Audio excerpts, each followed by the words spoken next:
Certains s'en foutent, d'autres simplement mauvais. On a des types de 20 ans ici qui en sont à leur 5e peine. On a parlé de moi dans le journal quand j'avais 14 ans. Genre, un jeune de 14 ans terrorise le quartier. Déjà une star. Si le mec nous file pas la thune, on le torture d'abord. Genre un coup de marteau dans la tête ou on lui brûle les orteils au chalumeau. Après, s'il a vu notre visage, on est obligé de le tuer. S'ils n'ont pas bien conscience des règles, on leur dit non et ils se retournent en disant « je vais t'éclater ». Vous allez faire quoi? Vous allez faire quoi? Tout peut arriver. On peut être là en train de parler à un détenu et la seconde d'après, il y en a un qui se prend une queue de billard dans la tête. Hein? Vous allez faire quoi? Bienvenue en enfer. Mettez-le à terre! La prison d'Aylesbury, dans le Buckinghamshire, abrite les criminels parmi les plus dangereux de Grande-Bretagne. Ouf ça. On y croise des meurtriers, des violeurs, des malfrats et des pédophiles. Le plus effrayant, c'est que les plus âgés d'entre eux ont tout juste 21 ans. Un détenu sur 5 purge ici une peine à perpétuité ou d'une durée indéterminée pour protéger la société compte tenu de la gravité de leurs crimes. Pour garder le contrôle de la situation, les surveillants doivent faire preuve d'une vigilance permanente. Mes chaussures? Mais ils doivent également aider ces jeunes à reconstruire leur vie brisée. Ils ne sont pas faciles à gérer. La plupart purgent de longues peines pour des crimes assez sérieux. Il faut tout reprendre à zéro. C'est difficile. On leur a appris qu'ils pouvaient faire tout ce qu'ils voulaient. Après s'être attirés des ennuis et s'être retrouvés devant la justice, ils atterrissent ici et on essaie de corriger ce que leur famille ou leurs amis leur ont enseigné. Certains nous poseront toujours des problèmes.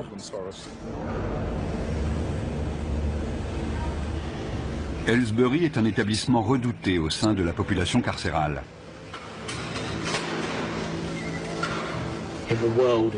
Chez les détenus, la légende veut que Aylesbury soit la pire prison du monde. Quand vous arrivez, vous êtes accueilli par 5 matons baraqués, armés de matraques, et on vous assomme à la descente du bus.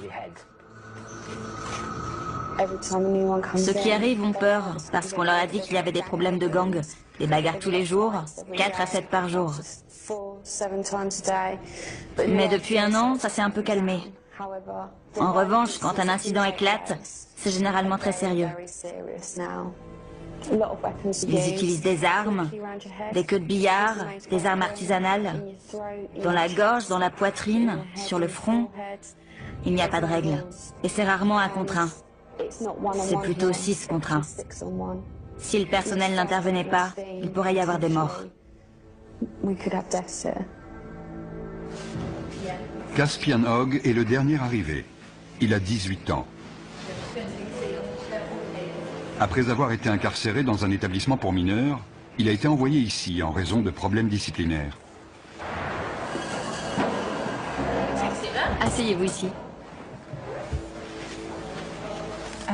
Combien de fois avez-vous été incarcéré? 4 ou 5 fois. Ok. Quelle peine cette fois? 4 ans. 4 ans, d'accord. Avez-vous déjà pris de la drogue, de l'alcool ou autre produit assimilé? Ouais. Ok. Quoi précisément? Juste de la coke, du cannabis. Juste de la coke? Ouais. D'accord. Vous serez suivi par mademoiselle Morgan. Il y a des gangs dans votre quartier? Ouais. Vous faites partie de quel gang? Stratford Langside. D'accord. Vous avez des gangs rivaux? Ouais, les Farafield FMD. FMD? Ouais. Qu'est-ce qui vous oppose? C'est juste un gang rival avec qui on se frite en prison. En prison? Ouais, en prison. Donc c'est un gang de prison? Ouais. On est coincé toute la journée dans une cellule. On n'a rien à faire. Donc quand une baston éclate, c'est génial. Ça fait de l'animation. Ça fait passer la journée plus vite quand il se passe un truc. Dans le feu de l'action, on se bat pour survivre. Tu les défonces, ou alors c'est toi qui te fais défoncer. Moi, je me lâche. Si t'y restes, t'y restes. C'est comme ça.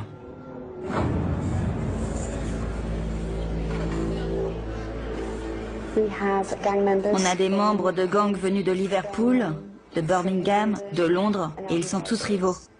Certains viennent de milieux où ils n'ont connu que la violence. C'est déjà ouvert? Oui, c'est déjà ouvert. Les radiateurs devraient être éteints ce soir. Je sais, il fait un peu chaud. Je peux poser mes affaires de douche? C'est un nouveau lieu, un nouvel environnement. Les 24 premières heures sont les plus explosives. On s'assure qu'ils ont tout ce qu'il leur faut et qu'ils sont bien installés pour leur première nuit. Les rivalités entre gangs entraînent d'inévitables règlements de compte. Les nouveaux venus sont particulièrement vulnérables, car ils n'ont pas encore de repères et doivent faire leurs preuves. Dès qu'un incident survient, une alarme est déclenchée. Pour éviter que la situation dégénère, les agents de sécurité interviennent rapidement. Vous êtes blessé? Non, non. Non? C'était quoi le problème? Rien. Allez! Non, non. C'était sûrement pas pour rien. Non. Ils sont juste venus là, vous frapper pour rien. Je sais ce qui s'est passé. C'est le nouveau qui vient d'arriver. Il s'est déjà battu la semaine dernière. C'était les représailles. Les deux se battaient. Les deux se sont donné des coups à la tête. Ils se disaient bonjour. Vous, ça va? Oui, ça va. J'ai pris un coup dans le sein. Mais si ça se trouve, c'était son coude à lui.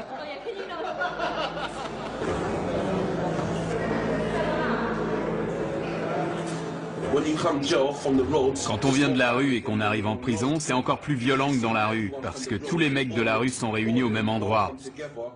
C'est pire. J'ai grandi au milieu de la violence et j'aimais pas vraiment ça, mais en maison de redressement, on voit beaucoup de violence, alors on s'habitue. Et puis on finit même par aimer ça. Si je te connais, si je sais avec quel gang tu traînes, dès que je te vois, je t'éclate. Et si je sais que t'as planté un de mes potes, je te fais la même chose. Donc vous surveillez constamment les nouvelles arrivées dans votre bâtiment. Ouais. Ils en ont mis dans l'LC, juste à côté. Si je les croise, je les défonce direct. C'est clair. Le quotidien en prison, c'est pas la joie. Vous pouvez être le mec le plus balèze avec la plus grosse réputation, il faut quand même surveiller vos arrières. On est tout le temps parano, tu vois. On est sur nos gardes tout le temps, on surveille les autres. On est tous des criminels ici. Comme je l'ai dit, des fois mon but c'est de faire mal à quelqu'un. Des fois je me réveille le matin et je suis pas d'humeur pour ça. Sérieux. Et des fois je me dis que je vais lui mettre la raclée de sa vie. Je me dis, quelle différence ça fait. Je sais qu'il me reste que 10 mois à tirer, mais autant aller lui régler son compte. Au cours de leur période d'intégration, avant d'être installés, on propose aux détenus de travailler ou de suivre des cours. Ceux qui acceptent pourront passer plus de temps dans les espaces communs. Il n'y a que 3 surveillants à cet étage et jusqu'à 50 détenus peuvent sortir de leur cellule. C'est le moment dangereux de la journée. Il faut rester très vigilant. On peut avoir tendance à se relâcher parce que 90% d'entre eux sont très corrects. Mais il faut se méfier, c'est notre boulot. La situation peut dégénérer à tout moment. Caspian et 2 nouveaux arrivants ont forcé le passage pour s'introduire dans une cellule.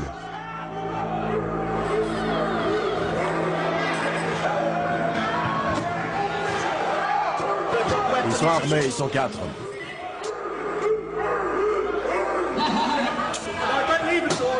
Les détenus ont barricadé la porte. Les surveillants ne peuvent pas entrer. Je veux voir tous les détenus dans leur cellule.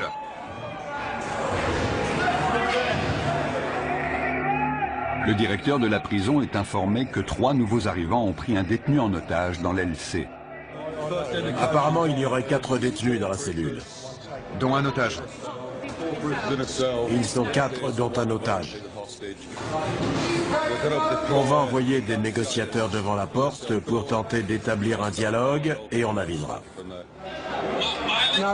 Ma vie est en jeu. C'est pour ça qu'on doit menacer la sienne. D'accord, on va transmettre ce message au directeur. Vous comprenez? On est en danger de mort. On est forcé de faire ça. Je comprends. 3 d'entre eux viennent d'autres prisons. Ils avaient prévu leur coup. Notre priorité, c'est l'otage. Si vous faites pas venir le directeur, je le viole. Je vais le violer.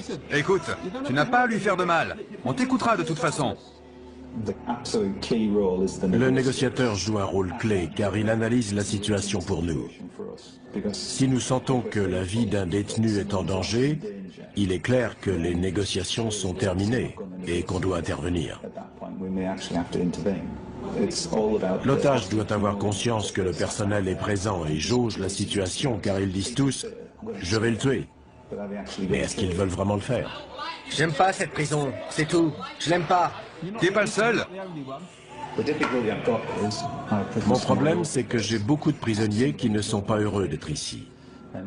Si on commence à parler de transfert maintenant, j'aurai une autre prise d'otage dès cet après-midi, car certains vont se dire « Oh, il suffit de prendre un type en otage pour se faire transférer. » Je vais lui trancher le cou et le vider de son sang. Il a menacé de le violer et de lui trancher la gorge. Non, le cou. De lui trancher le cou. Je vais vous dire. Écoutez-moi. Vous me prenez pas au sérieux? Si, croyez-moi, nous prenons ça très au sérieux. Une cellule de crise a été mise en place par le directeur de la prison pour gérer l'incident. La décision a été prise de faire appel à des agents des forces de l'ordre spécialement entraînés pour agir dans ce type de situation. L'otage avait un t-shirt noué autour du cou, il était assis sur le lit, ils sont armés d'un couteau en plastique et de morceaux de verre. Ils ne veulent pas être ici. Ils ne se sentent pas en sécurité. Ils veulent retourner plus au nord, vers Liverpool ou Manchester. Il y en a un qui est arrivé hier, un autre il y a 9 jours. Ils viennent tous du même coin. Ils se sentent menacés par les gars de Londres. Et ils en ont assez. L'équipe d'intervention de la prison se prépare à intervenir au cas où la situation dégénérerait. La prise d'otage dure depuis 2 heures. Jason Harper passe le relais à un autre négociateur qui va poursuivre la discussion avec les preneurs d'otages. Écoutez-moi, d'accord? Je ne vais pas vous mentir. Je vous ai dit tout ce que je savais. La température de 40 degrés n'arrange pas la situation. Il s'est effondré au sol. L'otage a perdu conscience. Tournez-le sur le côté. Tournez-le sur le côté et mettez-lui la tête en arrière pour qu'il puisse respirer. Oui, voilà, sur le côté. La reine, c'est Andy. Julie vient de me dire que l'otage avait perdu connaissance. Il est allongé au sol, elle leur a expliqué la position latérale de sécurité. Le directeur est mis au courant de la situation. Il ordonne le déploiement de son équipe d'intervention pour porter secours à la victime. Vous m'avez dit que vous vouliez sortir. J'attends qu'on me dise comment ça va se passer. Ensuite, la situation va se débloquer. Au bout de 3 heures, les preneurs d'otages acceptent de se rendre calmement. Où il est? Je veux le voir. L'otage, il sort en premier? Non, non, il sort en dernier. Comment tu t'appelles? Caspian. Les mains sur la tête. Sors calmement, par ici. Caspian Hogg, l'initiateur de cette prise d'otage, est conduit vers le quartier disciplinaire. Le détenu qui est arrivé hier venait déjà du quartier disciplinaire de son précédent établissement. Il est connu pour des faits de violence, d'agression de personnel, de port d'armes, de barricades. Il a tout fait. Il vient du nord du pays. Il a beaucoup d'influence sur les autres et il s'en est servi. Mais on est formé pour ces situations, donc ça va aller. On va descendre au quartier disciplinaire pour une fouille intégrale. Je suis le responsable, donc j'y participerai. Chacun sera tenu à l'isolement en attendant qu'une punition soit décidée. Nous sommes responsables des détenus les plus problématiques de l'établissement. S'ils enfreignent les règles ou s'ils présentent un risque pour les autres ou pour l'établissement, ils sont envoyés au quartier disciplinaire pour une période donnée. Notre priorité, c'est de calmer les prisonniers énervés et de leur faire entendre raison. Il faut aussi qu'on soit attentif à tout comportement potentiellement violent. Hé, Caspid! T'as réussi? J'y suis presque, mon pote! Presque! Beaucoup m'ont dit qu'ils avaient essayé de travailler et d'être de bons citoyens, et qu'ils avaient trouvé ça trop difficile. Mais ils sont très jeunes, vous savez. Les détenus seront punis pour les dommages qu'ils sont en train de commettre. Je suis resté trop sage. J'étais stressé. Il me fallait un truc à faire. J'ai saisi ma chance. En plus, j'étais pas tout seul. Le gamin qu'on a pris en otage, c'est le seul de toute l'aile que j'aime pas. Alors je me suis dit que j'allais me le faire. Mais on lui a pas fait mal, on lui a rien fait. Ils m'ont frappé au visage et dans les côtes, en me traînant avec eux. Ensuite, l'un d'eux m'a attrapé par derrière et m'a fait asseoir sur le lit. Il me tenait comme s'il voulait me briser la nuque. Les deux autres frappaient la porte avec des boules de billard dans des chaussettes. Ils ont cassé ma télé et ils m'ont mis des bouts de verre sous la gorge. Ils ont dit qu'ils allaient me la trancher. Ensuite, ils m'ont dit de me déshabiller complètement et ils ont dit qu'ils allaient me violer. Qu'est-ce qui s'est passé? Rien, rien. Ils disent qu'on a pris un mec en otage et qu'on l'a agressé dans sa propre cellule. Ils ont appelé la police et on est à l'isolement pour l'instant. Vous dites que vous ne l'avez pas pris en otage? Non, on a juste barricadé la porte, c'est tout. J'ai toutes ces pensées qui ont défilé dans ma tête. Je ne savais pas si j'allais en sortir vivant. Je connaissais pas ces mecs. C'était le truc le plus flippant de ma vie. Pourquoi vous avez fait ça? Franchement, j'ai pas eu de visite depuis 6 mois, depuis qu'ils m'ont mis ici. J'essaie de retourner dans le Nord. Il n'y a que des mecs de Londres ici, je veux retourner chez moi. C'est pas ma prison, je veux être dans une prison de chez moi. Je suis tombé dans les pommes. Je me souviens juste qu'ils étaient en panique. Ils croyaient qu'ils m'avaient tué. Si on continue les conneries, si on agresse les surveillants, ils nous transféreront. Ça va, Liam? Ouais, et vous? Pas trop mal. J'ai connu des jours meilleurs.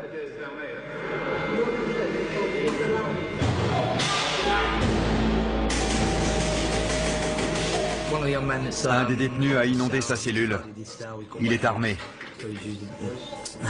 Il a cassé le manche de son balai. On lui a demandé de nous le remettre. On va le déplacer dans une cellule où il n'y a pas d'eau. C'est trop court. Il doit lui en rester.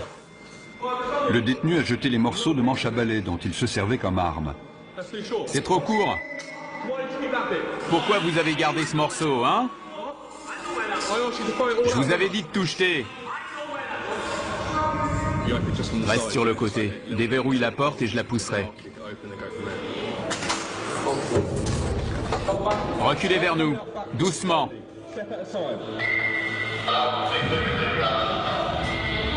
Ne vous retournez pas.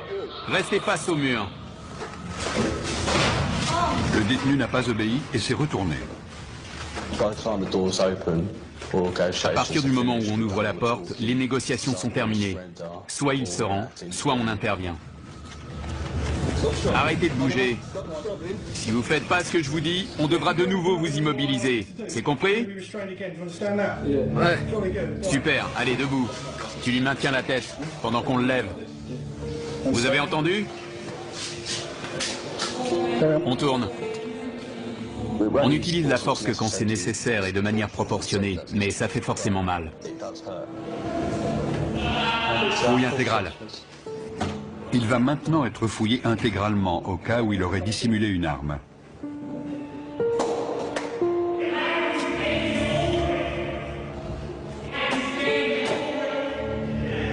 Retournez-vous. Bande d'enflure. Vous avez des réclamations à faire sur la façon dont on vous a traité? Non, non, ça va. Non? D'accord. Je vais vous demander de réfléchir aux conséquences de vos actes. Ce n'est pas la bonne méthode pour obtenir un transfert. Maintenant, je veux que vous alliez vous coucher. Clé. Nous devons les garder dans le quartier disciplinaire pendant un certain temps. Sinon, les autres vont se dire qu'ils peuvent prendre des otages quand ils veulent pour obtenir un transfert. Des détenus de confiance nettoient les dégâts causés par les preneurs d'otages. J'ai choisi la voie la plus facile. J'essaye de rendre cette peine la moins désagréable possible. On a le choix. Si tu fais le con, tu te retrouves à l'isolement tout seul sans télé, ça craint. Les détenus exemplaires participent au fonctionnement de la prison, ce qui leur permet de passer plus de temps en dehors de leur cellule.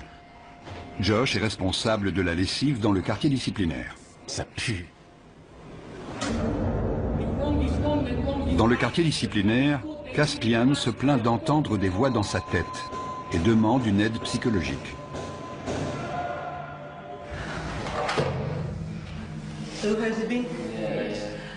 Je dois déterminer si vous êtes du genre manipulateur. Manipulateur? Si vous aimez titiller les gens et les énerver pour prendre l'avantage. Non, sérieux. Je risque de vous poser des questions qui vont vous énerver. Ouais.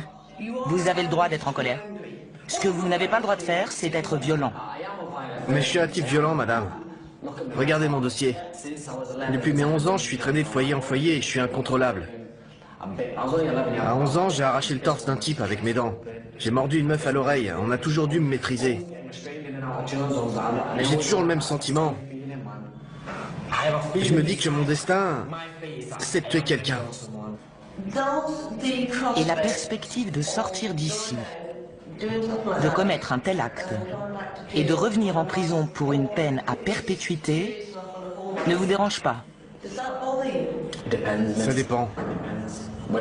Quand je pète les plombs, ça me dérange pas. Je m'en fous. Je pense pas que je suis un taré.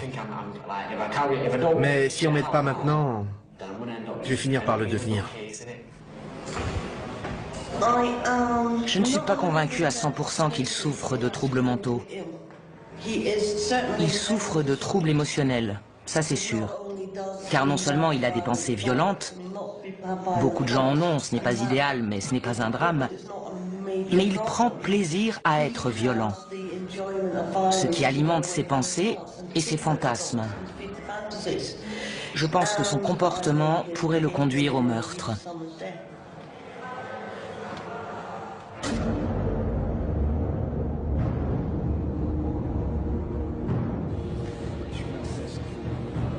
Liam Brennan, l'un des 3 preneurs d'otages présumés, a demandé un rendez-vous avec son avocat pour préparer sa défense.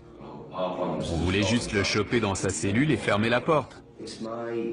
Mon rôle n'est pas de minimiser le délit, mais d'essayer de comprendre pourquoi et comment c'est arrivé, et quelle a été ton implication. Tu ne peux pas dire, c'est pas moi, j'ai rien fait. Ça, il te croira jamais. Écoute, différentes peines sont envisageables. J'espère que le juge optera pour des jours supplémentaires. J'ai pas le droit à l'erreur. J'avais pas parlé à ma femme et à mon gosse depuis 1 an. Elle m'a recontacté il y a quelques jours et je lui ai dit que je sortirais le 11 décembre. Les services pénitentiaires ont décidé de ne pas poursuivre Liam. Il se retrouve donc en commission de discipline. Asseyez-vous, monsieur Brennan.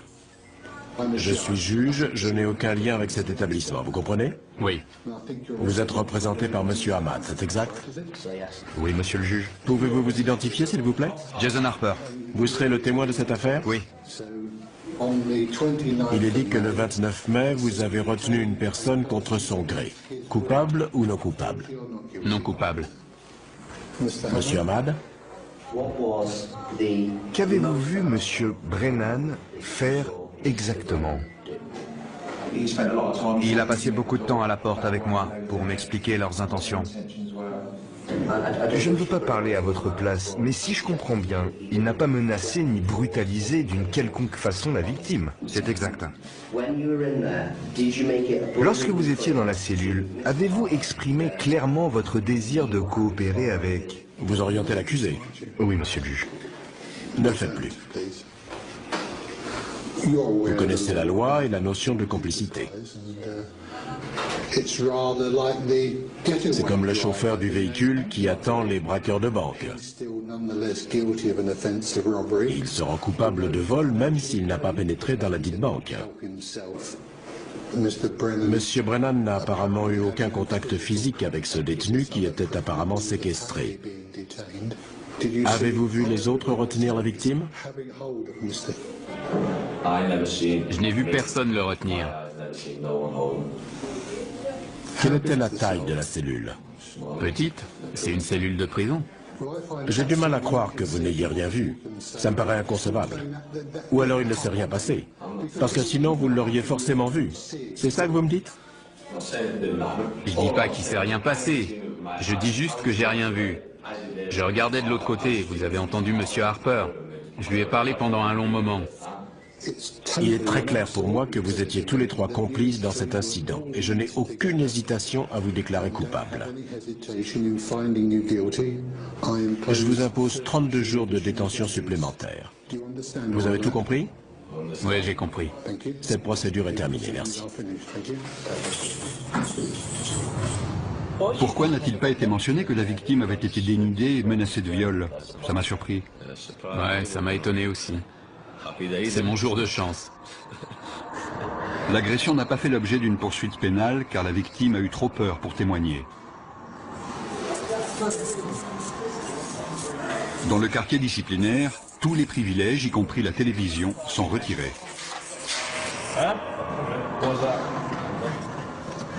Brennan refuse de retourner dans sa cellule, à moins qu'on lui apporte une télévision pour qu'il puisse suivre le match de foot Angleterre-Ukraine.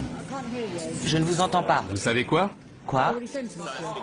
Je suis coincé ici 2 semaines sans télé, donc je m'en fous de m'attirer des ennuis. Liam, je ne veux pas que vous restiez ici plus longtemps que nécessaire, car vous êtes quelqu'un de bien. C'est vrai. Je peux vous proposer des activités, de la peinture, ou alors vous pouvez demander des cours. Moi? Demander des cours?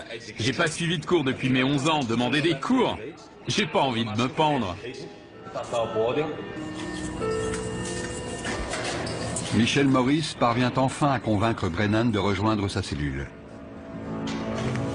Pour sa participation à la prise d'otage, Caspian est condamné à 38 jours de détention supplémentaire.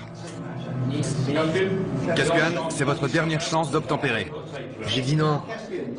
Les surveillants tentent de le raisonner, mais il refuse de retourner dans sa cellule. Il sera envoyé dans le quartier disciplinaire jusqu'à ce que le directeur estime qu'il est capable de rejoindre les autres détenus. Caspian, si tu ne suis pas nos instructions, on t'immobilisera de nouveau. D'accord? Personne n'est au-dessus du système. Il y a des règles, des procédures, des lois à suivre, que vous soyez un détenu ou un surveillant.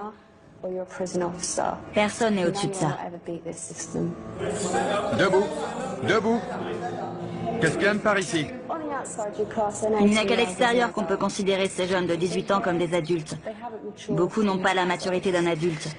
Ils sont très influençables et peuvent s'attirer des ennuis. Entre là-dedans. Je vais demander à l'infirmière de venir te voir. S'ils me remettent avec les autres, je vais vous dire la vérité. Je vais faire mal à quelqu'un. Sérieux, je déconne pas. S'ils me remettent là-bas, je vais choper un de ces connards et je vais le défoncer comme il faut. Je suis sérieux. J'ai l'impression d'avoir une double personnalité. Tout m'énerve, tout le monde m'énerve. J'aimerais parler à quelqu'un, mais j'ai la tête en vrac. J'ai l'impression qu'elle est énorme. Tellement de trucs là-dedans, je me sens vraiment en colère. Je suis en rogne. Il y a certains détenus que je n'aimerais pas voir libérés avant très longtemps. Parfois, on travaille avec eux simplement pour les aider à gérer le fait qu'ils sont en prison. Mais je n'ai jamais rencontré de détenu que je ne pensais pas pouvoir aider à répondre à son environnement de façon plus positive.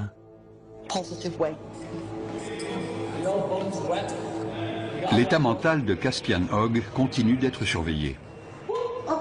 De quel autre traitement pensez-vous avoir besoin?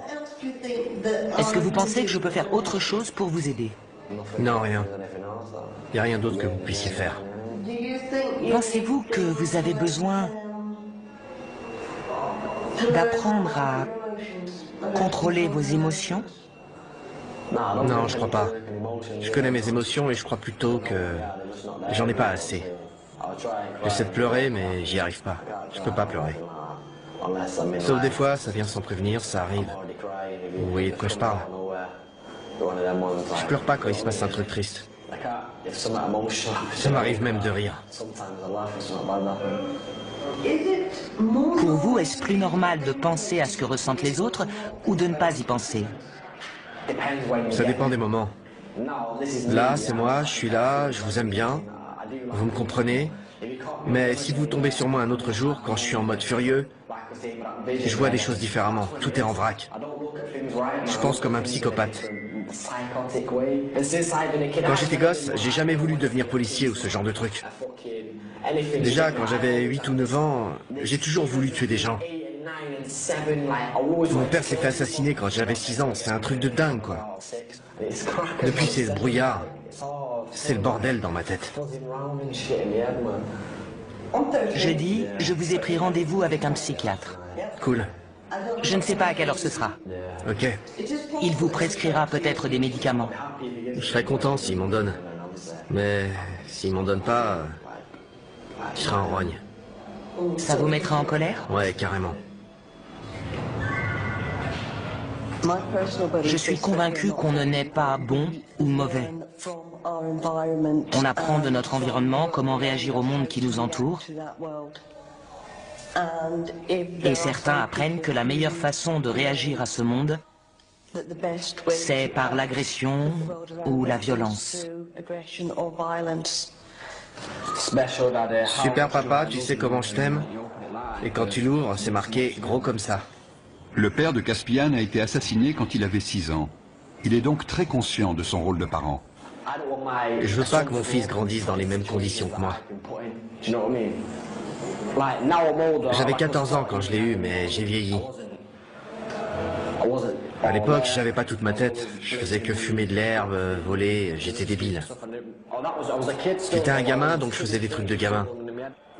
Maintenant, j'ai mûri. Il faut que je prenne mes responsabilités pour mon fils. Je veux qu'il aille à l'école pour qu'il soit intelligent. Je veux pas qu'il finisse comme moi dans la rue ou en prison. Qu'il soit obligé de commettre des crimes.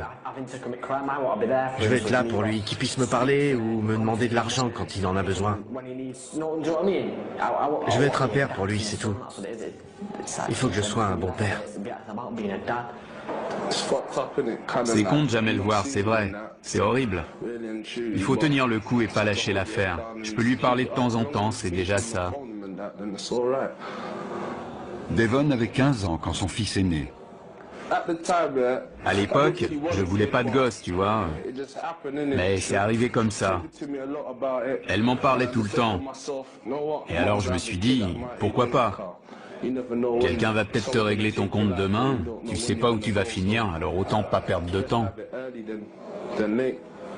Vous avez vraiment pensé à la mort à ce moment-là? Ouais, évidemment. Dans mon quartier, il y a beaucoup de violence. Des gens meurent tout le temps.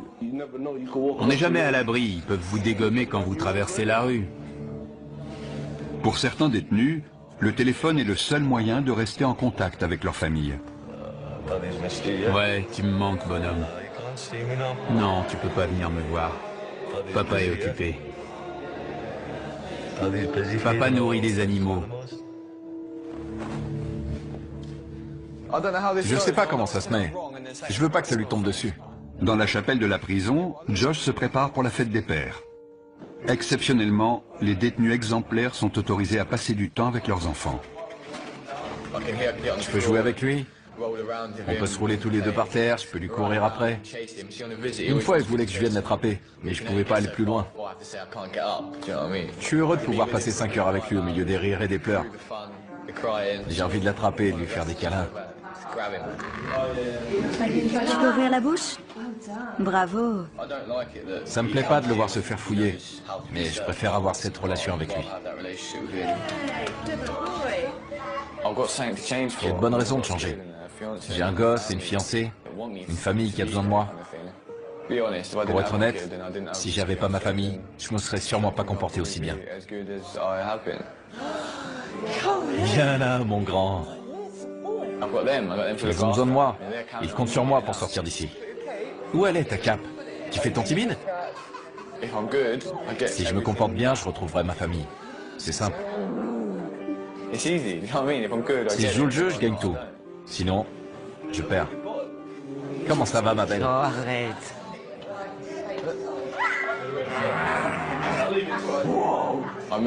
J'ai manqué ses premiers pas, ses premiers mots. La première fois qu'il a tapé dans un ballon, je ne l'ai jamais emmené au parc. Je ne l'ai jamais réveillé de sa sieste. Maintenant, il va sur les toilettes, il me dit qu'il est grand. C'est toutes ces petites choses. J'ai tout manqué.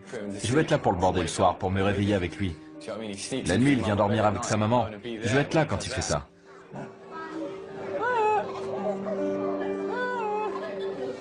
Messieurs, dames, s'il vous plaît, vous pouvez vous dire au revoir? Tout va bien. Quand j'ai su que j'allais en prison, je pensais qu'elle allait m'oublier. J'avais 18 ans et on était ensemble depuis 2 ans et demi. C'est un vrai test pour des adolescents de rester fidèles et loyaux. Quand on est en prison, on ne pense qu'à ça.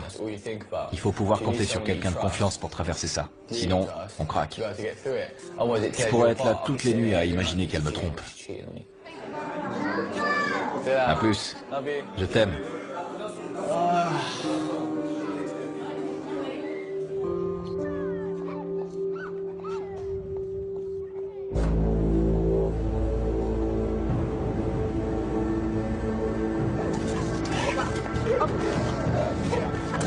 Des chiens de détection arrivent à Aylesbury pour y rechercher de la drogue ou des objets de contrebande.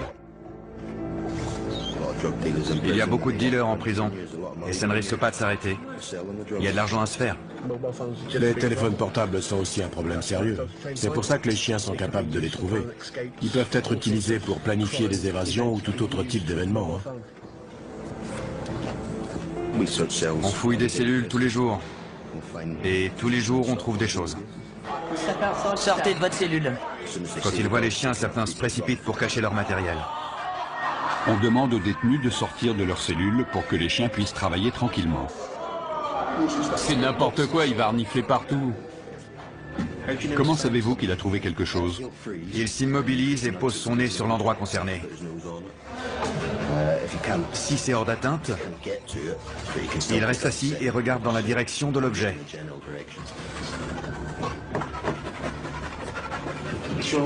Il a l'air très intéressé par la fenêtre. Je vérifie s'il n'y a rien à l'extérieur. Il a peut-être senti une odeur de joint qui venait de la rue. Il reste concentré sur la zone autour de la fenêtre et du lit.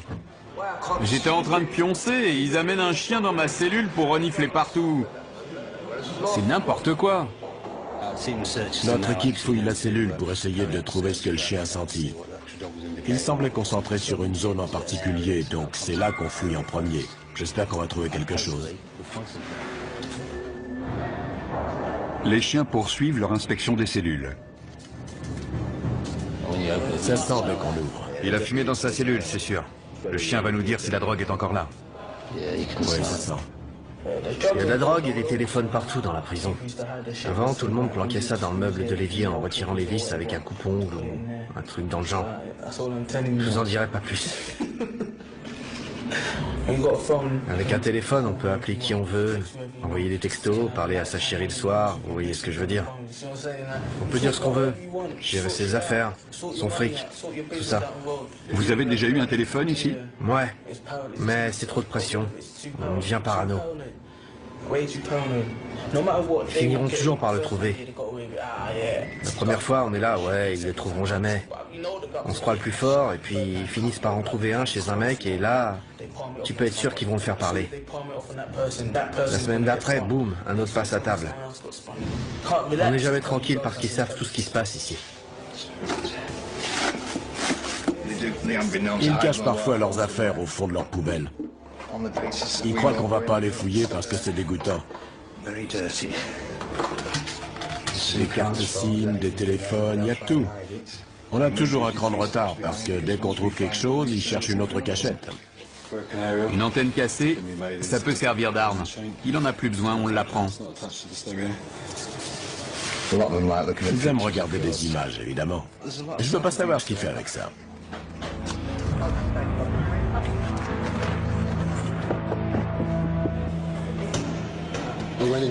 Dans une cellule, on a trouvé un téléphone avec un chargeur. Donc, nos équipes vont l'inspecter une deuxième fois.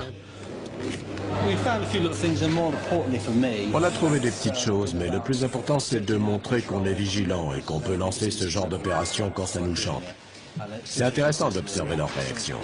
Certains détenus n'étaient clairement pas rassurés à l'idée qu'un chien allait inspecter leur cellule. 5 semaines après avoir pris en otage un codétenu, Liam Brenham retrouve son ancienne cellule. Mate mes affaires, elles sont trempées. C'est pas grave, il y a tout, non? C'est une photo de mon fils, ça. C'est pas normal, non? Qu'est-ce qui se passe? C'est quoi le problème? C'est lui le problème. Si ça te pose un problème que j'ai pris l'autre en otage, je suis là, je t'attends. Sinon, casse-toi. Liam. Vous trouvez ça normal? La photo est trempée, mes chaussettes aussi. Et il me dit que c'est pas grave. Arrêtez de crier, d'accord? N'empirez pas la situation. La cellule a dû être fouillée. C'est ça la fouille. Sérieux. C'était collé à la base. Écoutez, le lendemain, on a mis un cadenas sur votre porte. Vous l'avez vu? On n'a pas ouvert cette cellule depuis 5 semaines. Et alors, c'est ma faute peut-être? Je n'étais pas là. Je ne sais pas comment ça s'est passé. Mais est-ce que ça vaut vraiment le coup de vous attirer encore des ennuis? Non. Vous ne croyez pas? Non, mais ça m'énerve qu'ils me disent ça. Oui, mais vous venez juste de revenir. Le mieux, c'est de faire profil bas. Tout ce que les surveillants de cette aile savent de vous, c'est que vous avez pris un codétenu en otage et que vous avez causé des problèmes pendant votre isolement. C'est la seule image qu'ils ont de vous, vous comprenez? Vous en avez conscience? Ouais. Ils n'arrêtent pas de dire que les surveillants leur manquent de respect.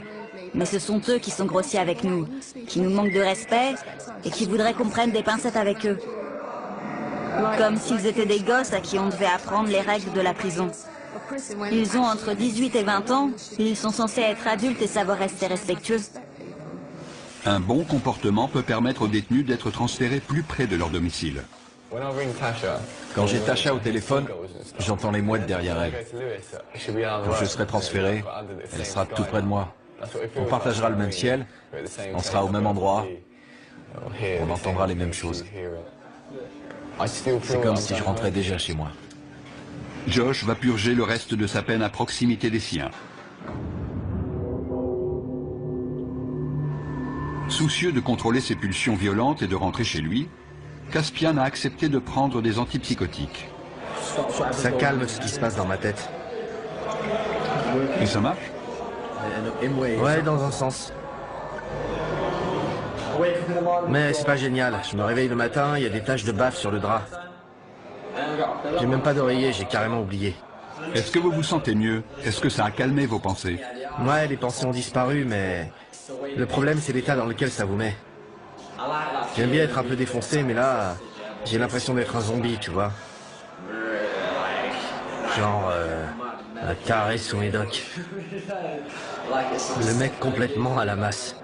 C'est pas bon, ça. Les fantasmes, les pensées violentes, Les désirs de meurtre et de notoriété liés à ces meurtres ont grandement diminué. Il a même expliqué qu'il avait parfois la tête vide. J'aimerais maintenant travailler avec lui pour qu'il essaie de comprendre ce qui se passait dans sa tête et qu'il sache où demander de l'aide si ses pensées venaient à ressurgir.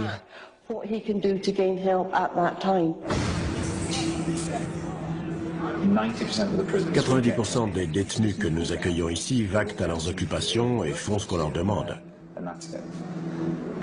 Il peut y avoir de petits incidents, mais c'est tout.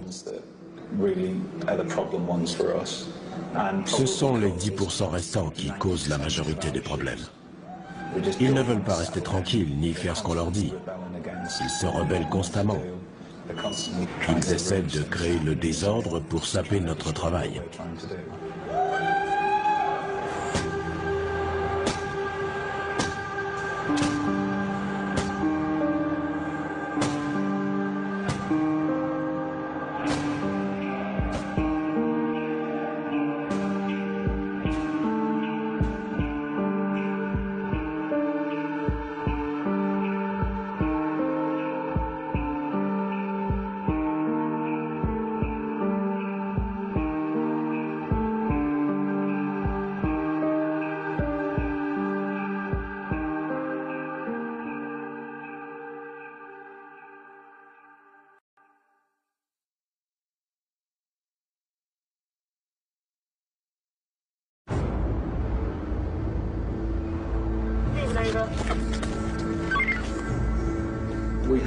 Certains de ces jeunes ont commis des crimes si atroces qu'ils ne sortiront probablement jamais. Je suis en prison depuis 10 mois. Il me reste 27 ans et 2 mois à tirer. Il n'y a plus grand-chose qui me choque. Dès qu'on leur dit non, ils piquent une crise. Ils se retournent, ils vous disent « je vais t'éclater la tronche ». Je te jure, dès que je te vois, je te tranche la gorge. Je te jure. Tu le tiens? Si vous mettez un chien en cage, il risque pas d'aller mieux. On peut pas enfermer quelqu'un en espérant qu'il va changer en quelques jours, ni même en quelques années. Ça marche pas comme ça, il faut éduquer, c'est ça la réhabilitation. Bienvenue en enfer.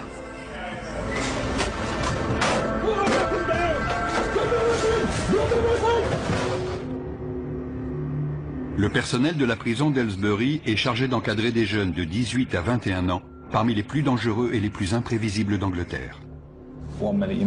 Parfois, on doit pénétrer en force dans une cellule pour désarmer un détenu. Parfois, on doit annoncer une terrible nouvelle à l'une des familles. Et puis, il y a tout le reste.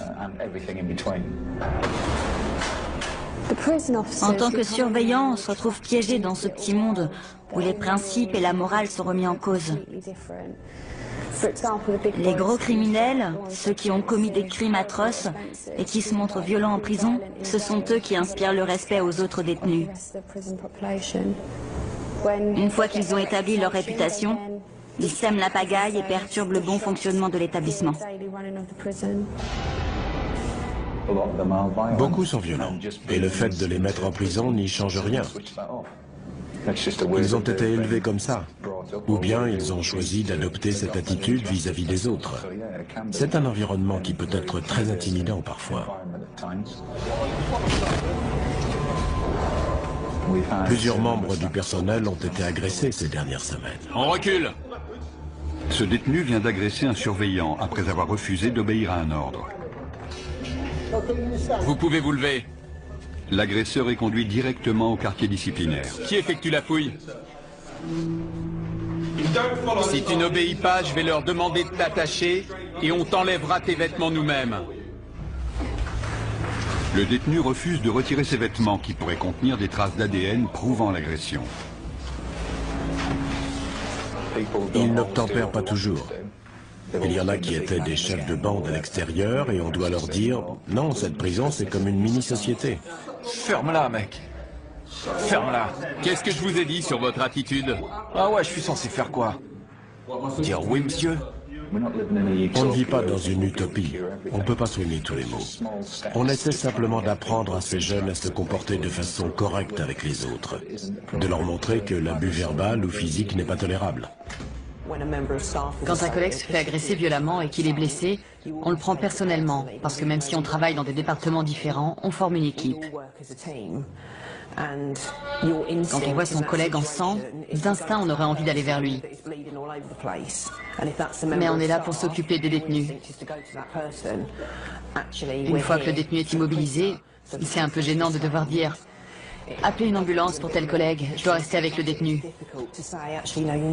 En tant qu'infirmière, on a presque l'impression de ne pas accomplir son devoir. Les surveillants sont autorisés à utiliser la force de façon proportionnée en cas d'agression. En 2012, 35 membres du personnel de la prison d'Aylesbury ont été agressés. 16 ont dû se rendre à l'hôpital. Je me suis battu avec des surveillants plein de fois. À Chelmsford, Bedford, à Woodhall. J'ai été expulsé de toutes ces prisons et on m'a envoyé ici. Je me suis attiré des ennuis en arrivant. J'ai merdé. Tout allait bien. Tout allait bien. Je faisais de la boxe et tout. Et puis j'ai merdé. J'ai perdu ma licence. J'aurai plus jamais le droit de boxer. Jamais. Je sais pas ce que je vais faire en sortant. Certaines agressions sont vraiment terribles. Quand on y repense, on se dit que certains ont même de la chance d'être encore en vie. Ça va? Viens avec moi. Debout! Une surveillante vient d'être attaquée. Zoé, ça va? Qu'est-ce qui s'est passé? J'ai pris un coup de boule. Je sais pas qui c'était. Ce qui a changé, c'est la propension des détenus à s'en prendre au personnel féminin. C'était un tabou avant. Et on pouvait s'attendre à des représailles de la part des autres détenus si l'un d'eux s'en prenait à une femme. Je tremble toujours dans ce genre de situation. Mes jambes sont les premières à me lâcher. Je vais vous laisser vous diriger vous-même vers le quartier disciplinaire. À la moindre entourloupe, mes collègues ont pour consigne de vous immobiliser. Vous n'aurez pas de deuxième chance, c'est compris? Dans les autres pays, les surveillants ont des armes, des tasers, nous on n'a rien. Quand ils sont contents et qu'ils ont de quoi s'occuper, ils ne nous agressent pas. Je crois que l'opinion publique n'a pas conscience de ça. Les gens s'indignent parce que les détenus ont la télé, des consoles de jeux, des baskets. Mais ce qu'ils ne voient pas, c'est que tant qu'ils ont leurs privilèges, ils n'agressent pas le personnel. Pour moi, c'est tout ce qui compte. Et puis la télé, on peut facilement leur enlever. On a affaire à des jeunes gens qui ont du mal à communiquer, du mal à exprimer leurs émotions. Ils peuvent être violents, c'est vrai, et c'est inacceptable. En faisant la tournée du quartier disciplinaire, je peux très bien passer devant une cellule et entendre des insanités sur ma mère, mes enfants, recevoir des menaces de mort. Mais si j'y retourne le lendemain plein de rancune, plein d'agressivité, en demandant des comptes, comment est-ce que je peux établir un dialogue? Les surveillants ne doivent pas seulement faire face aux violences envers leurs collègues. Ce détenu a tenté de se pendre. Assez, ça suffit. Arrêtez. Une fois le nœud coupé, les surveillants doivent attacher Ryan Buckley pour l'empêcher de se blesser. Mettez-le à terre. Aujourd'hui, notre rôle de surveillant consiste principalement à nous occuper de ces jeunes. Mes collègues et moi, on a passé beaucoup de temps à parler avec ce gamin, mais là, il n'y a rien à faire. Il ne veut rien entendre et il a des tendances assez inquiétantes. Ryan, je veux juste regarder votre cou. C'est bon, j'ai rien. Vous voulez pas discuter un peu? Ryan, laissez l'infirmière vous examiner une seconde. Je vais bien. Sûr? Je veux juste jeter un œil, après je vous laisse tranquille. Calmez-vous et je reviens vous voir pour discuter. Vous êtes blessé? Non. On joue un jeu très dangereux. Ryan peut avoir des pensées très violentes et il peut craquer à tout moment. Il vient d'essayer de se pendre et on a été obligé de le maîtriser. Dans l'état où il est, je crois qu'il se fiche de tout. Ryan sort dans 12 mois et je suis inquiet pour lui. Il faut qu'on l'aide à traverser cette période difficile. Il est sous surveillance 24 heures sur 24, mais je ne sais pas si c'est la solution. Les détenus considérés comme suicidaires sont surveillés de près. Quand je le vois pleurer comme ça, mon instinct maternel prend le dessus. Je me dis qu'il aurait simplement besoin qu'on le prenne dans ses bras et qu'on lui dise que ça va aller. Il a sûrement une mère. Vous voulez bien me parler, Ryan? Suite à sa tentative de suicide, les surveillants ont à cœur d'empêcher toute récidive de Ryan.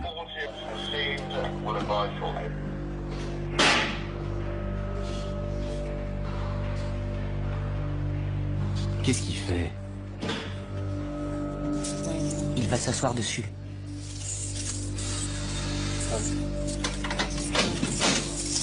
Qu'est-ce que vous fabriquez?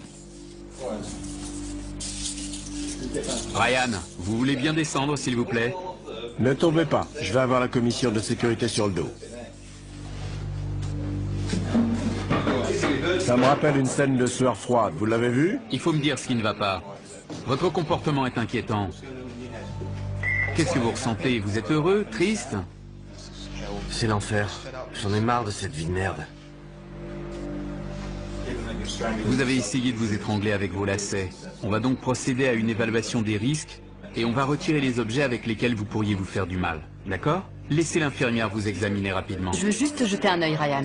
Calmez-vous et je reviens vous voir pour discuter. Je vais bien.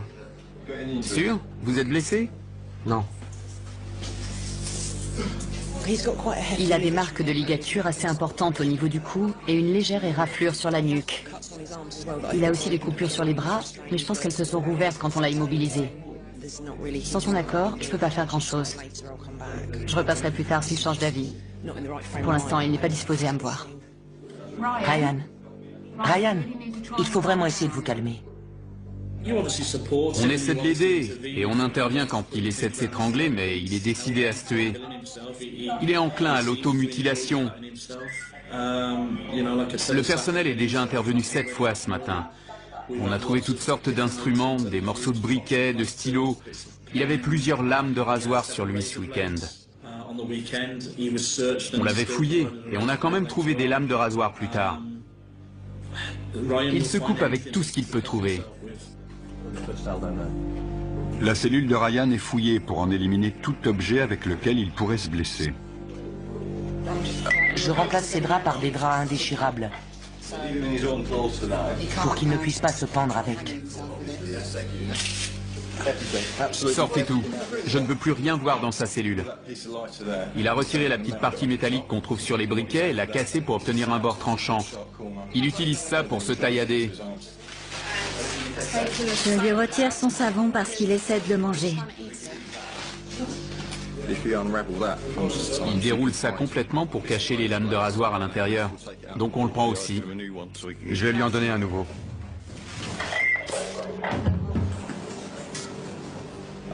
On lui a pris ses draps et ses lacets de chaussures. Donc là, il n'a plus rien.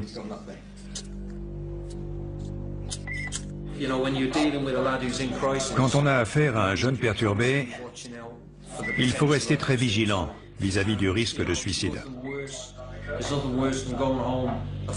Il n'y a rien de pire que de partir à 5 heures le soir, de souhaiter bon courage à tout le monde en souriant, après une bonne journée, et de revenir le lendemain pour apprendre que tel détenu s'est pendu. C'est terrible. C'est la pire chose qui puisse arriver.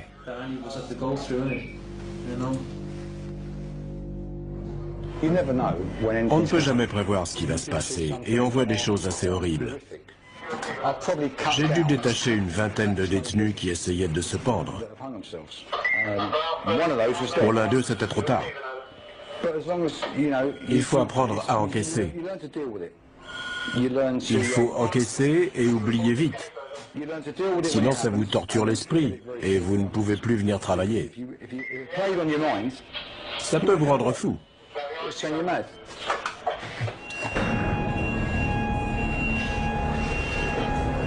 Une alarme est déclenchée dans l'LC. Emirali Oxey a poussé un surveillant et attaqué un agent d'entretien.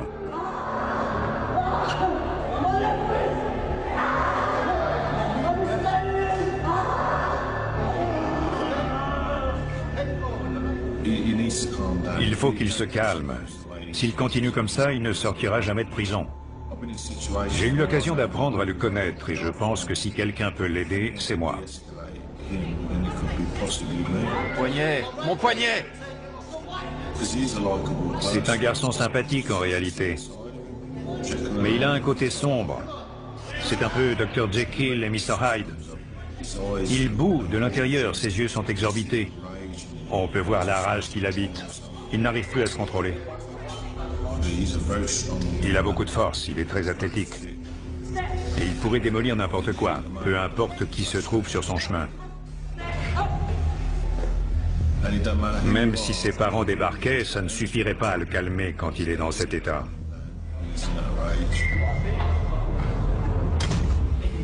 Liz Magnus, la psychologue de la prison, vient prendre de ses nouvelles. Vous voulez discuter? Je ne peux pas ouvrir pour le moment. Le surveillant est au téléphone. Je reviendrai vous voir lundi.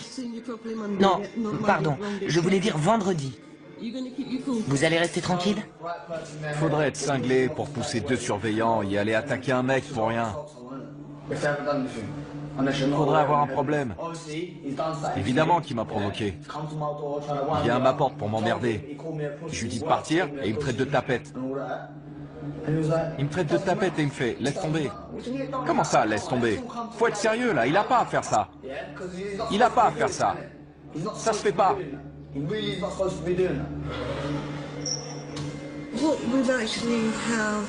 Le comportement d'Emir Ali ne fait qu'empirer. On a déjà eu des incidents violents avec lui et il a déjà passé pas mal de temps en quartier disciplinaire, mais jusque-là, il avait simplement dégradé du matériel. C'est la première fois qu'il s'en prend directement à un membre du personnel. Il l'a déjà fait dans d'autres établissements. Mais ici, à Aylesbury, c'est la première fois. Il a reconnu les faits quand je lui ai parlé. Et il m'a dit que son but était d'être transféré dans une autre prison.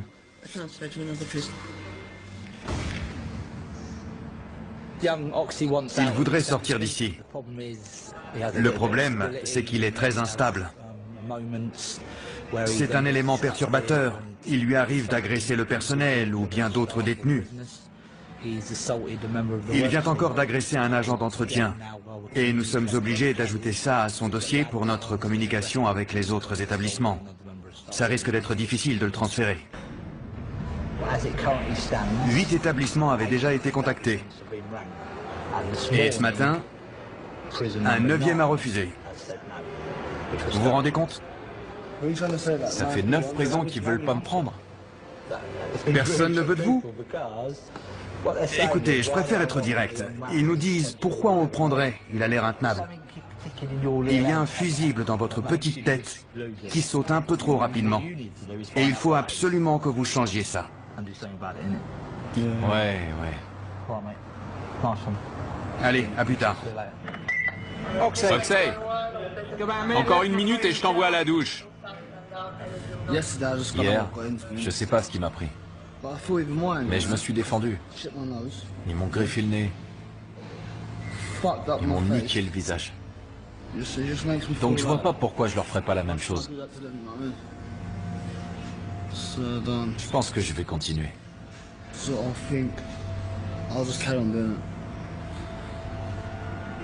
Je vais continuer comme ça. Je vais pas leur faciliter la tâche. C'est tout.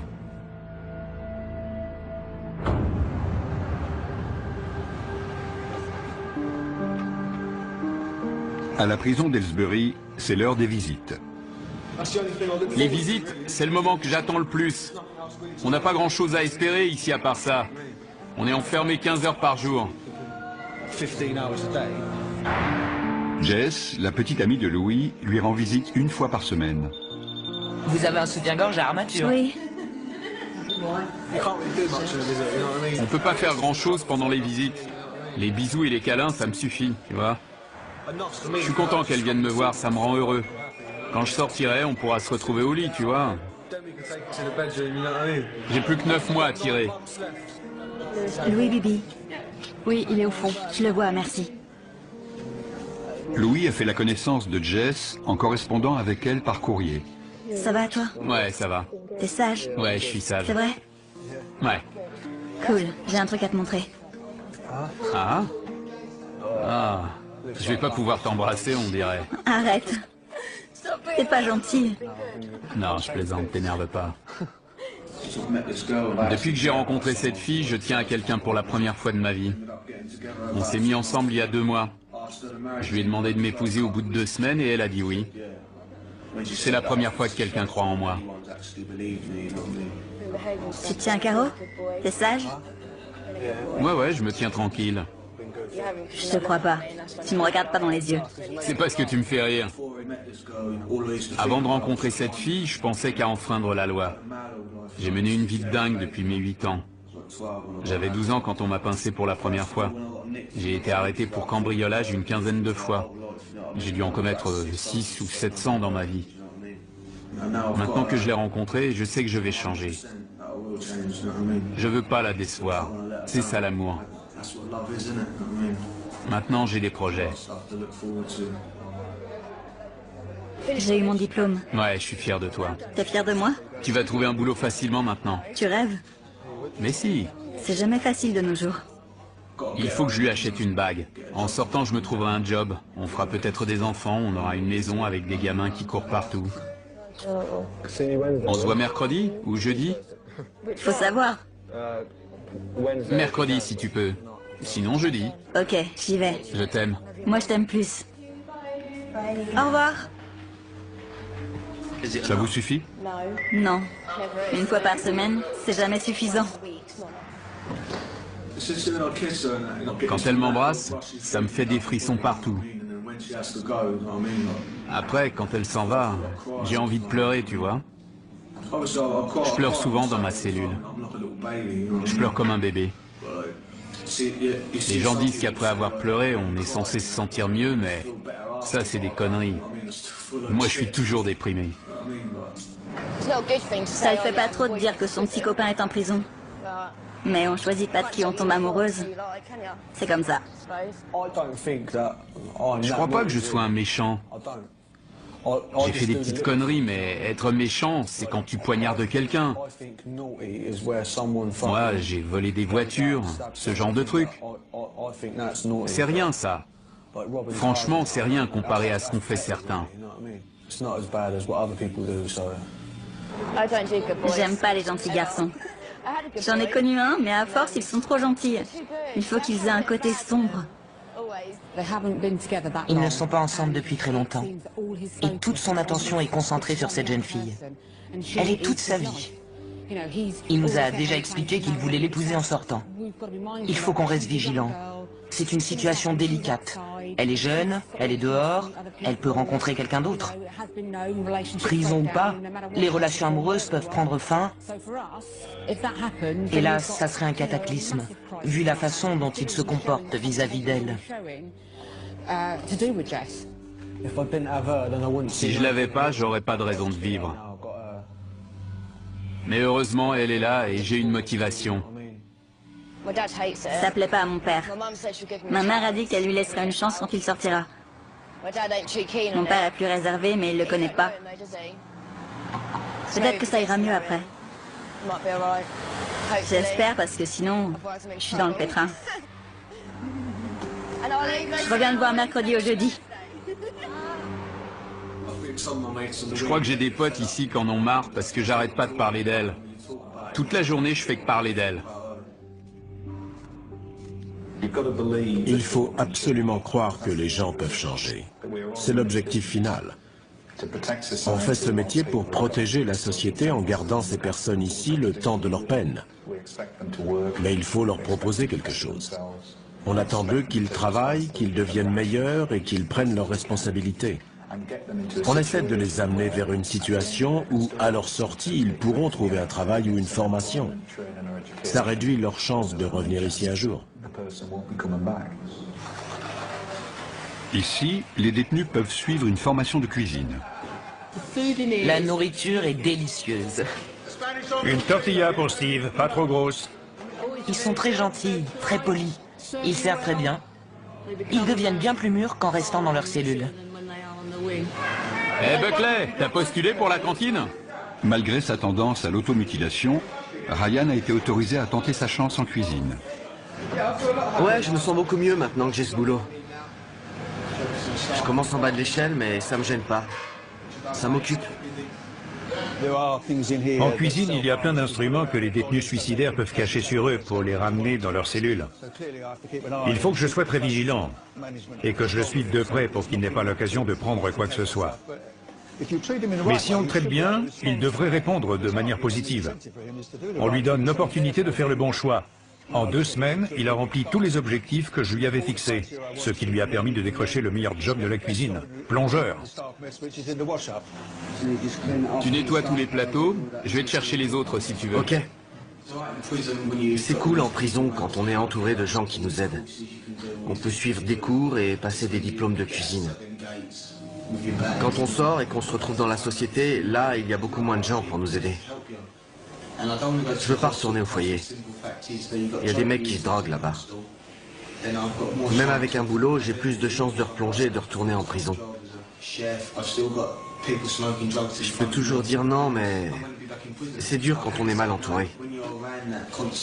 C'est comme ici, si on traîne avec les mauvais mecs, on finit par s'attirer des embrouilles et on se retrouve à l'isolement. Quand on donne un peu plus de responsabilité à ces jeunes, ils s'épanouissent. Je pense que c'est bon pour lui. Il a l'air d'aller bien, il fait son boulot. On lui a confié une nouvelle tâche, ça a l'air de lui convenir. On verra comment ça se passe. La plupart des tâches internes sont effectuées par des détenus, y compris la lessive. J'ai enfin décroché un boulot. Ça faisait 2 mois que j'étais sans emploi et que je tournais en rond. Maintenant que je peux sortir de ma cellule, les journées passent beaucoup plus vite. Il me reste un peu moins d'1 an à tirer. Alors je vais rester tranquille et penser à ce qui m'attend quand je sortirai. Avant, je cambriolais des maisons, c'est tout ce que je faisais. J'ai jamais été à la fac, tu vois, donc... j'ai jamais vraiment bossé. What kind of positive can rise from a tragedy? If this is what a negative can do, feels like my neck is in a noose from my ties to Her Majesty. Trying to stay alive with no strategy, just trying to survive for my sanity. Heard bash and stunt should both, but they're like a pussy's already deprived my anatomy. Tu peux normaliser cette piste? Les détenus dotés d'un talent musical ont l'opportunité de s'exprimer. Je rappais déjà avant d'être en prison, mais je prenais pas vraiment ça au sérieux. J'étais capable de balancer 2 ou 3 rimes, mais c'est tout. Je faisais pas ça sérieusement. Je sais pas si c'est ma situation qui m'a fait changer d'état d'esprit, mais mon rap a changé depuis que je suis ici. Je prends ça beaucoup plus au sérieux. Je sais pas ce que je ferais si j'avais pas cet échappatoire. Ça me permet de tenir.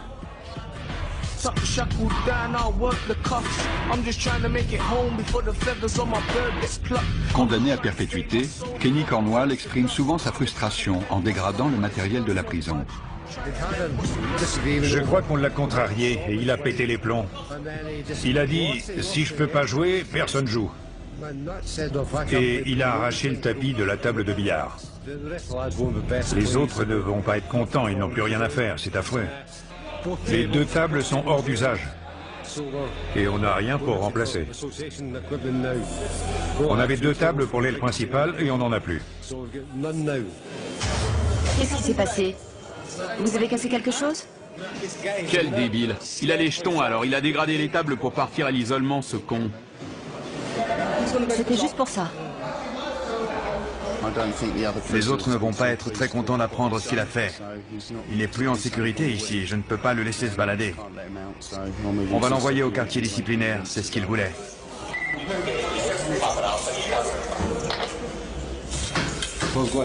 J'ai trouvé 2 queues de billard cassées en 2. Certains détenus sont très lunatiques et peuvent vite s'énerver.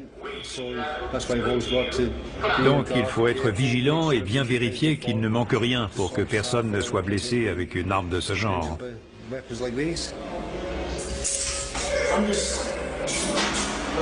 Je suis à 2 doigts d'exploser un autre détenu. Et à chaque fois que j'arrive à me retenir, c'est comme si on m'imposait une autre épreuve. Kenny, écoutez-moi. On ne règle rien de cette façon. Il faut que vous vous mettiez ça dans la tête. Dans la vie, il y a des tas de gens qui m'agacent, mais je ne vais pas pour autant dégrader du matériel. C'est ça ou je démolis la gueule de quelqu'un. Et ça sera encore pire. J'aurai encore plus de problèmes. C'est pas la seule alternative quand même. À chaque fois, ces incidents viennent s'ajouter à votre peine. Vous repartez à 0.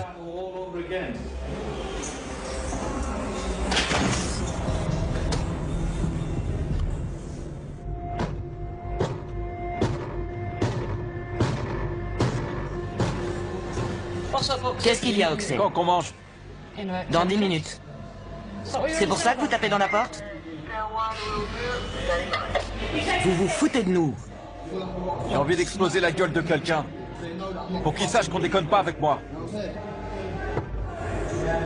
Emirali Oxey est de retour dans l'LC après un séjour au quartier disciplinaire pour avoir détruit sa cellule. Malheureusement, il a l'habitude de tout casser quand il n'obtient pas ce qu'il veut. On essaie de gérer ça comme on peut. On essaie de le raisonner et de lui expliquer que ce n'est pas la bonne méthode. J'essaie de rester positive, mais je pense qu'il va recommencer et retourner à l'isolement. Il reste dans ce cercle vicieux, parce qu'il n'a pas envie d'être à Aylesbury. C'est un détenu difficile, et pour être honnête, je ne pense pas que cet environnement l'aide beaucoup. C'est une prison pour jeunes délinquants, et la plupart sont immatures. Je peux entrer ? Emirali Oxey est contrarié car il est toujours puni et n'a pas retrouvé tous ses privilèges. La psychologue Liz Magnus essaie de le calmer. Je veux sortir d'ici. Depuis quand vous êtes revenu? Aujourd'hui. Qu'est-ce qui ne va pas? Ils m'ont mis ici sans télé, sans pouvoir sortir, sans club, sans rien. Je veux retourner à l'isolement. Ça fait aucune différence de toute façon. Dans combien de temps vous retrouverez vos privilèges? 7 jours. 7 jours? Vous pouvez bien tenir 7 jours, non? Non. Ça arrive à quoi de me remettre ici mais dans les mêmes conditions qu'en bas, hein? Ça sert à quoi? C'est pour le contact humain. Avec qui? Avec qui? C'est qui ces gens? Qui ils sont pour moi? Vous croyez qu'ils m'intéressent? Je suis arrivé en prison tout seul et je sortirai tout seul. Je veux connaître personne ici, je m'en fous. Je veux juste sortir. Je veux une clope. Je peux avoir une clope? Des feuilles à rouler? Ça, j'en sais rien. Allez demander aux surveillants. Laissez-moi juste fumer une clope que je puisse me calmer. Ils veulent même pas me filer une clope, sérieux, ça veut dire quoi? Ils veulent que je pète un câble? Ils veulent que je fasse une connerie, je le sais. Ils me provoquent. Vous croyez sincèrement ce que vous dites? Je veux juste une clope! Pourquoi c'est si dur d'avoir une clope? Attendez, je vais voir. On peut lui donner une cigarette? Je suis pas un distributeur, hein. Il va falloir que je fasse une plus grosse connerie pour qu'il pige que j'ai pas envie d'être là.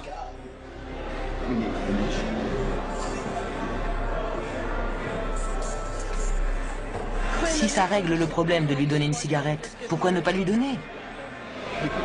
On peut pas céder au chantage. Tout le week-end, il nous a tannés pour une cigarette.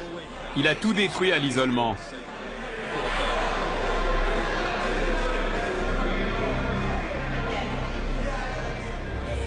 Emirali se met alors à asperger le sol de gel douche par-dessous sa porte. Tes antécédents prouvent que tu peux devenir incontrôlable. Donc, pour le moment, on est obligé d'essayer de raisonner avec toi à travers cette porte. Et même derrière cette porte, tu prouves que tu es incontrôlable en mettant en danger les gens qui sont à l'extérieur. Il sait plus quoi faire.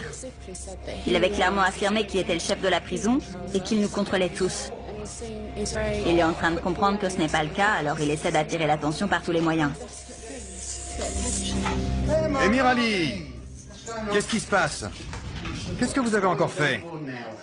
J'ai traité quelqu'un de fillette. De fillette? J'en reviens pas que vous ayez osé. Plusieurs de ses requêtes ont été refusées aujourd'hui et ça ne lui plaît pas. Il estime qu'il devrait pouvoir retourner dans l'LD immédiatement. Suivez-moi. Oxey est de nouveau escorté jusqu'au quartier disciplinaire.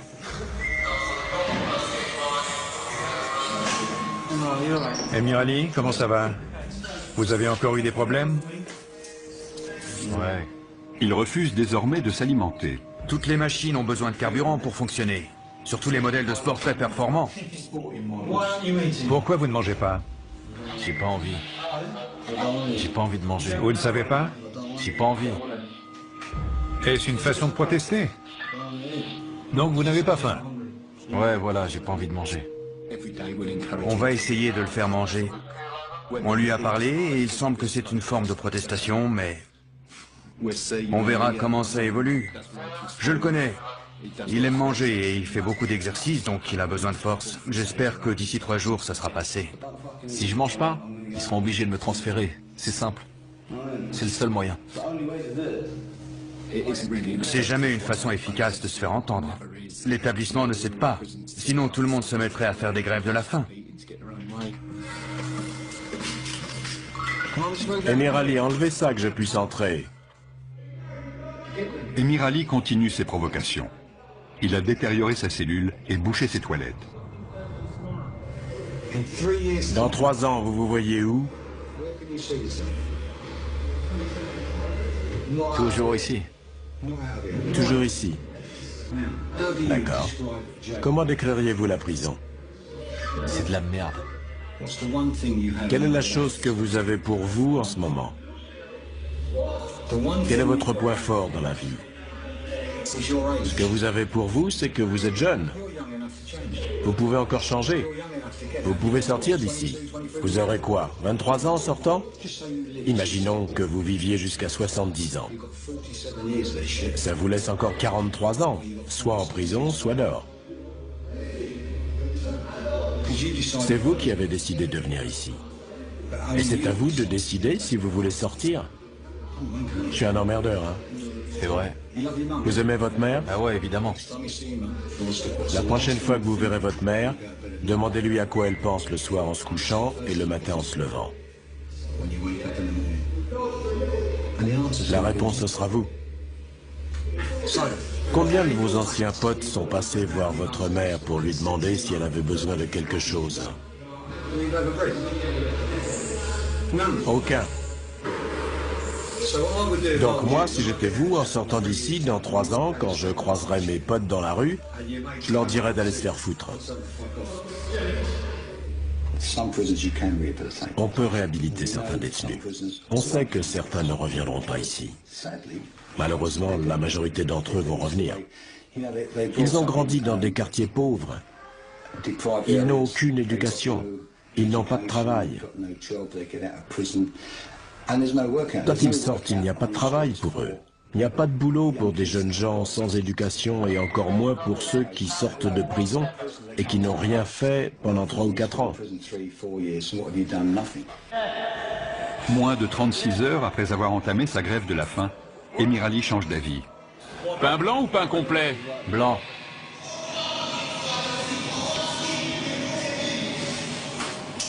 Et votre grève de la faim? J'y arrive pas. J'ai trop faim. Combien de temps vous avez tenu? 1 jour et demi.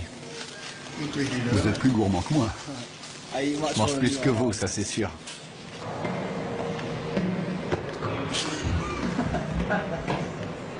Vous savez, quand je suis arrivé ici, j'étais sans d'esprit. Je vais ressortir complètement dingue. En arrivant, mon cerveau allait bien. J'étais normal, tranquille.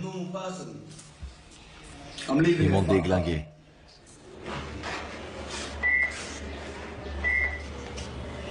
Ryan Buckley n'a pas pu assumer son nouveau travail en cuisine. Il a de nouveau des tendances suicidaires. Il m'a dit, je n'en peux plus. Je vous dis au revoir. Et il m'a demandé de préparer ses funérailles. C'est terrible. Un jeune homme d'à peine 21 ans qui a toute la vie devant lui et qui a si peur. Il a si peur. Il a peur de la vie et des épreuves qui l'attendent à sa sortie. Il nous a dit qu'il avait plusieurs milliers de livres de dettes envers des dealers de l'Essex. Je pense qu'il retombera dans l'héros dès qu'il sortira. Il a arrêté la méthadone beaucoup trop tôt. Je lui ai posé la question directement et il a été très honnête. Il a dit qu'il replongerait. Pour l'instant, il est à la recherche de tout objet qui lui permettrait de se faire du mal. Qu'est-ce qu'il a ramassé? Il ramasse juste des cailloux par terre. Pour s'automutiler? Oui. Des morceaux de plastique, le coin d'un tube de dentifrice, n'importe quoi. Pauvre garçon, il est vraiment désespéré. Ce matin, il m'a dit au revoir. Il m'a dit qu'on ne se reverrait pas. Je suis triste pour lui parce qu'il s'en sortait plutôt bien. Il a établi de bonnes relations avec les membres du personnel. Et il avait réussi à se faire engager à la cantine. Il avait l'air assez heureux. Et quand il est heureux, on l'est aussi. Notre boulot est plus facile. Le voir revenu à la case départ, c'est triste. On ne veut pas le voir rechuter comme ça. Il retombe dans un cercle vicieux. Elle est partie chercher une infirmière? Malgré une surveillance rapprochée, Ryan a réussi à trouver de quoi se blesser. Ryan, qu'est-ce que vous faites avec le savon? Rien. Ryan. Ryan, donnez-moi le savon. Je sais que vous n'avez pas besoin de moi, mais je vais rester là quand même. Vous le savez sûrement déjà, mais manger du savon, ça ne fera que vous rendre malade. Quand ces jeunes arrivent en prison, c'est comme s'ils cessaient de grandir. S'ils arrivent en prison à 14 ans, ils ne se développent pas socialement au-delà de cet âge. Ils restent bloqués quelques années, et après, ils mûrissent. Je ne sais pas depuis combien de temps Ryan est en prison, mais il est resté très immature. C'est terrible de voir Ryan dans cet état. Il souffre de divers troubles assez complexes. Je ne sais pas si nous sommes les mieux qualifiés pour traiter ces troubles, mais étant donné notre travail et notre expérience, nous faisons du mieux que nous pouvons. Avec quoi vous vous êtes fait ça? Un rasoir. Juste à cette main? Non. Alors où? Ça va. Malheureusement, certains ne supportent pas leur situation et tentent de mettre fin à leur jour.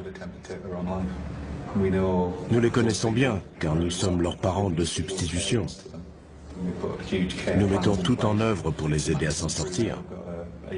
Nous avons mis un jeune homme sous surveillance permanente, car le risque d'incident est trop important.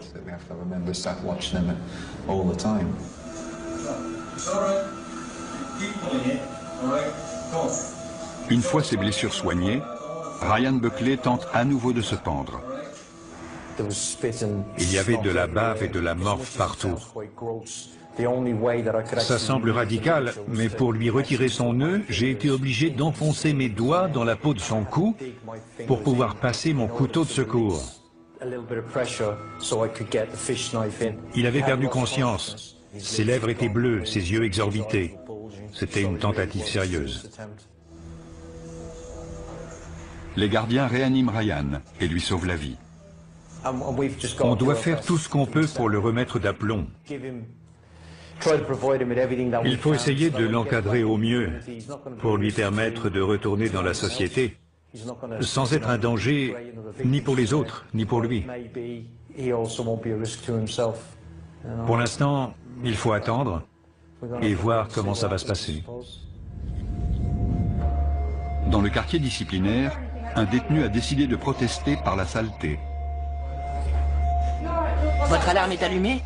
Qu'est-ce qui se passe? Non, elle est cassée. Elle arrête pas de s'allumer toute seule. Ok, appelez-nous si vous avez besoin de quelque chose. D'accord. Il a jeté des excréments dans le couloir après avoir brisé sa fenêtre d'observation. Je ne supporte pas cette odeur. J'ai besoin de lavande. Dans la cellule voisine, Emirali Oxé a une fois de plus tout saccagé. Cette prison, c'est un vrai trou à rats. Sérieusement, vous avez vu ça? Je sais que c'est les mecs comme nous qui en font un trou à rats. C'est de la faute de la direction. Ils ont qu'à pas nous enfermer comme ça. Si j'ai fait ça, c'est parce qu'ils m'ont bien fait chier l'autre jour.